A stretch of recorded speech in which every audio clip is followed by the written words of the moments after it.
සුබ දවසක් වේවා. දිනක ජයනියත මහජන සම්පත 2026 මාර්තු මාස 12 වන බ්‍රහස්පතින්දා දින. දිනුම් වාරය 6131. මහජන සම්පත ලොතරැයි ප්‍රතිඵල දැන් ඔබට තිරේ දිස්වෙනවා ඇත.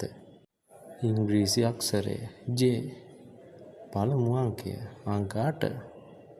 දෙවන අංකය අංක 0. තුන්වන අංකය අංක 6. හතරවන අංකය අංක 5. පස්වන අංකය අංක 7. අවසාන අංකය අංක 4.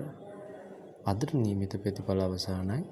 ඒ වගේම මගේ channel එක subscribe කරන්න, bell icon එක click කර ලොතරැයි ප්‍රතිඵල අත ළඟටම ගෙන්වා ගන්න. හෙට දිනේ ඔබ හමු වන තුරු ඔබට වාසනාවන්ත දවසක් වේවා.